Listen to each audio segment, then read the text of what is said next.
Hi and welcome once again to the Games Corner. Today we'll be taking a trip to the RSPCA Games Night as well as looking at some brand new names.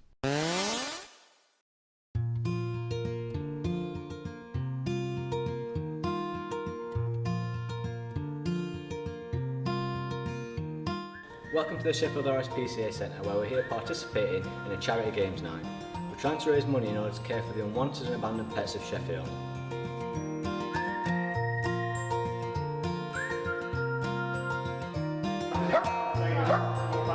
Hello, welcome to RSPCA Sheffield. My name's Adam. I've been working here at the RSPCA since it opened in 2008.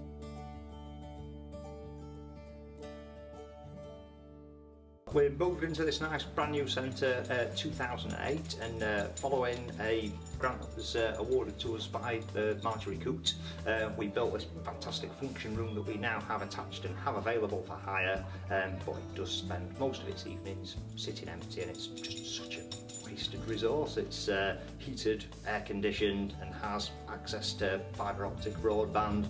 Knowing a lot of gamers out there that are just sitting at home on their own, it just seemed an opportunity to bring a few people together. So why video games? I know you mentioned that the centre's got a lot going for it, so it's just perfect to sit and play games in. So did that help your decision to play video games here to raise money? It's just a topic of conversation amongst a lot of the staff and volunteers. Just seemed an opportunity to bring a few people together and hopefully get a bit of healthy competition going.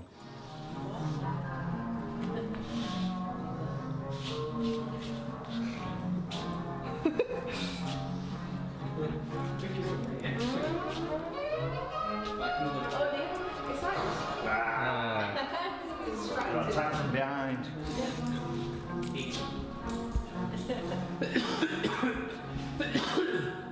I think the best thing is just to run away and let people like fire out.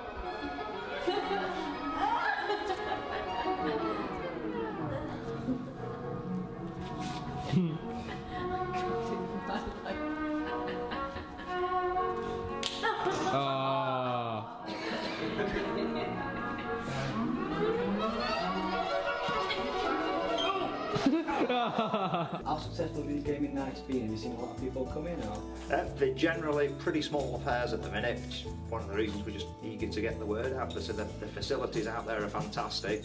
I know so many people are into it. I'm hopefully foreseeing World Cup FIFA competitions. You know, when the Ashes are on, a bit of cricket, if I can just get enough interested people together to make it interesting.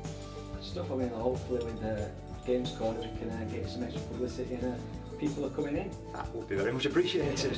So, what happens with the donations? What is that money spent on? The money gets put into the animal centre. It goes towards running our welfare neutering clinic and the rehoming facilities that we have, and just keeping the place ticking over so we can keep making the animals of Sheffield get better lives.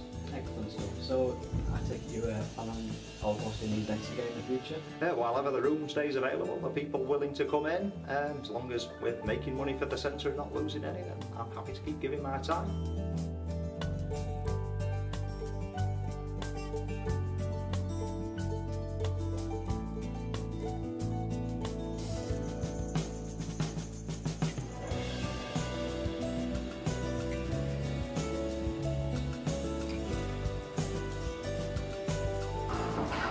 How did you find out about the RSPCA's Sheffield Game Night? I've been a volunteer here at the RSPCA Centre for several years now in between employment, and in one of the first few years I came here there was an advertisement on one of their boards for it and also on the website, so it sounded very interesting to me because I like video games and things like that. We tend to play a lot of multiplayer games and to have a generally good laugh, you know, and things like that, so yeah, it's good to play games with people who have the same interests. How do you think it's going to go next year? Now it might be on TV, we're going to get a bit more publicity for the night, so might be able to get more people coming down next year. I've always wanted there to be more people for it. That's what I've always wanted, that chance to meet other people. It's just socially it's brilliant to talk to people like I said who are into computer games. Yeah, so to get everyone that plays an interest in computer games. Will you be coming next year? Definitely yes, because not only is it, like I said, brilliant for playing with your friends and just games, it's also people also make donations, so it's also a bit of cash to help the animals as well. So it's doing a lot of good things. Now it's time for our weekly reviews. Today we'll be playing the latest Borderlands, the pre-sequel. Hello, welcome to the review segment within the Games Corner. I'm Ollie, I'm Harry. I'm Mitch. I'm Dom. and this week we have a special guest. And I'm Jordan. And this week we are reviewing Borderlands, the pre-sequel. So let's play.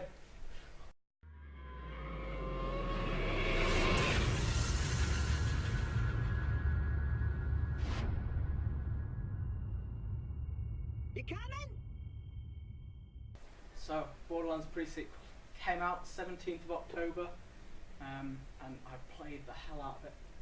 It's great, love it. I'm going to play it now. Yeah. It's set on Elpis this time, which is Pandora's moon, which was what the previous games were set on Pandora.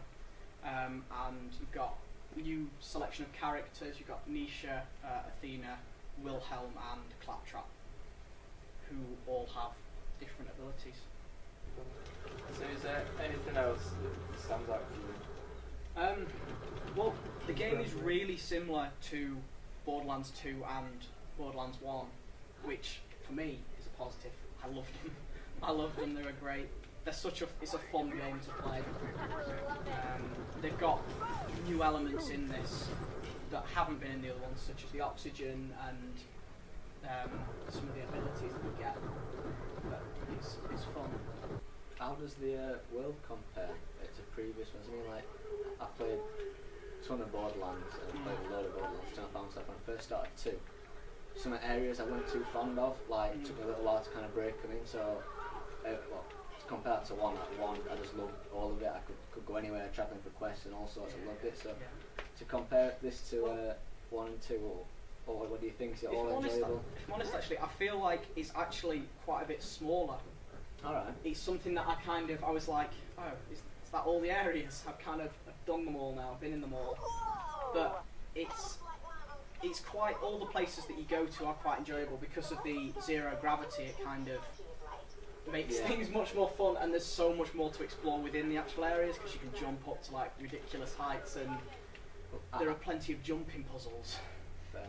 So how varied are areas? Because I mean, it's the moon, so like, it's just too much to be grey, don't it? It's all very nice and white. Very moonlight. As far as the actual areas look, there's a reasonable amount of variation to say it's on the moon, but they are all kind of similar, I guess, with the way that they feel. There's quite a lot of big caverns full of lava. Noticed that, looking Yeah. a bit dangerous. So obviously it looks absolutely amazing, I think, anyway. What would you say they could have improved, or what do you think went wrong when they were making this game? Do you know, I'm not too sure about whether I like the oxygen on it, because I mean it adds this kind of element where you've got to be a bit quicker and move Makes through everything areas. feel timed. It does, but I don't know if I really like that. How much does it impact on you? Like, is it, do you know about it, or is it just seem like a little add-on? The problem that I found was the majority of enemies, when you actually kill them, they drop an oxygen kit. And I've been wondering why I keep getting like more air out of this. Yeah, like practically every single enemy that you kill will drop an little oxygen tank, which refills like 20, 30 of your oxygen. Which, to say you only have, I mean at the moment I've got 180 is the capacity that I've got. But that's really the most you ever get that I've found. But as far as negatives within the game, I really couldn't find many. I absolutely love it. I mean, other than slight problem with the oxygen, I really like it. Yeah. It's great. I think the only thing weird though is anyone who didn't like the previous games probably won't like this one. No, Because from playing definitely it, it still feels like the other Borderlands games. It is really, really similar to the other Borderlands games. It just feels like a huge expansion, to be honest. That's just Borderlands, isn't it? It's its It own is, style. it is. It's definitely its own thing. Yeah. And It's fun. more people would be annoyed if they were to break away from that, rather than like than having like the critics anyway, kind of thing, for it being Borderlands. Yeah. Just for its weapons, isn't it? It is. It's. Do you know? I found that the weapons, they are really fun. Like, I found even more than in Borderlands 2 that just made me smile, and I just like, that's so cool. And it shocked me actually, because I was like, well, Borderlands 2 did this so much, and it did it really well with all of these amazing, cool weapons that are just like great fun. But I found that this just adds even more of them. Yeah, so going along like the funny kind of style, I was playing earlier and they were like referencing to different things, like the films, the history. Like, do you want to explain a bit more about that? This game has got more references in it than I've seen in any other game ever. It's you just like, you turn left, oh there's a reference to this, oh you turn right, oh there's another reference there, look, and they're so broad. I mean, you've got ones for like Pink Floyd to Family Guy to Buzz Lightyear. I mean, it's just like, where do you get these from? It's really fun. Just, there's so much to explore and little hidden things within the game. So clearly you've spent a lot of time on this. So if you were to give it a rating out of 5? It'd have to be a 5. I feel like this game has just delivered exactly what I wanted from another Borderlands game. It's more good stuff. It is. I think it looks really good. I played it a little before we did this, and I would definitely give it a 4.5 out of 5, I reckon. I'd probably give it a 4, because I think it's one of them games where you can play it on your own, but it's so much better when you play it with friends. So if you've got no friends. I'm Billy No, mate, so that's it. I think I'll probably give it a 4. I don't think I've played it really long enough to get as much out of it as I'd like. But from what I've played from the previous ones, I love the art style of it and the amount of weapons you can get and all the variation. I just love that kind of feel to it. So it's a solid 4 for me, which approves. Jordan, retake, you played this before? Well, I don't feel like I can get a proper rating because I've had about 10 minutes on it, but everyone else has said it just looks like Borderlands. From what I've seen, it plays like Borderlands. I mean, I'm interested to see how it's going to fit between 1 and 2, because obviously it's pre-sequel. Yeah. But I'm going to have to give 0 out of 5 because it don't play on my Xbox One. So, I'm a bit disappointed. Cool. So See you join next us week. next week for Overdrive. I think it will. Yeah. We're going to be reviewing Summit. I'm going to be reviewing a game on the Games Corner. Yes. We'll see you there. See you Bye. there. Bye. And now for our latest competition. Today on the Games Corner, we are giving away the silicone casing. The case fits PlayStation 3 controllers and is coloured light blue. This is an ideal prize for hardcore gamers with sweaty palms. Also, we are giving away these Marvel playing cards. And a first edition Avengers comic.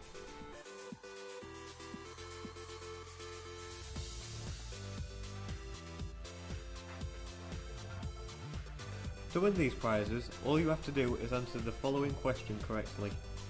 Which of the following video game franchises features a character called Snake?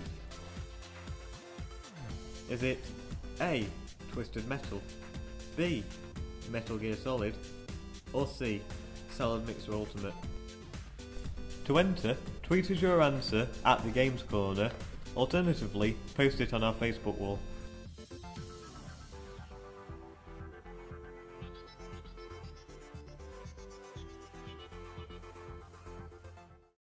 Thanks for watching the Games Corner. Make sure you watch next week's episode to catch up on everything going in gaming.